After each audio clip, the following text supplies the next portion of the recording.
নমো ভগবতে রামকৃষ্ণায়। জয় মা, জয় ঠাকুর। সত্যি ঠাকুর ছিলেন ভবরোগ বৈদ্য, অর্থাৎ অজ্ঞান রোগের স্পেশালিস্ট।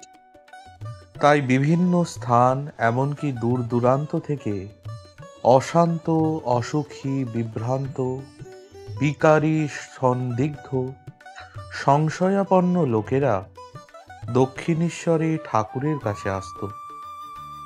দক্ষিণেশ্বর ছিল অজ্ঞান রোগের হাসপাতাল। 12ই এপ্রিল 1885 বলরাম মন্দিরে ঠাকুর মহেন্দ্র মুখুজ্জিকে বললেন, কেন এতদিন দক্ষিণেশ্বরে যাওনি গো? মহেন্দ্র, আজ্ঞা, কেদেটিতে গিয়েছিলাম, কলকাতায় ছিলাম না। ঠাকুর, কি গো, ছেলে পুলে নাই, কারু চাকরি করতে হয় না, তবুও অবসর নাই? ভালো জ্বালা, তুমি ধ্যান ট্যান তো করো। মহেন্দ্র, আগে একটু একটু হয়। ঠাকুর, যাবে এক একবার।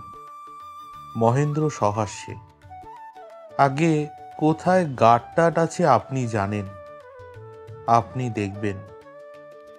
ঠাকুর সহাস্যে, আগে যেও, তবে তো টিপে টুপে দেখব কোথায় কি গাঁট আছে। ঠাকুর জানতেন মানুষের গাঁট বা হৃদয়ের চিজ্জর গ্রন্থি কিভাবে ভাঙা যায়। সরবৎ তন্ময় হয়ে ধ্যান করলে ওই গ্রন্থি বিদ্ধ করা যায়। ঠাকুর সেই ধ্যান শেখাতেন।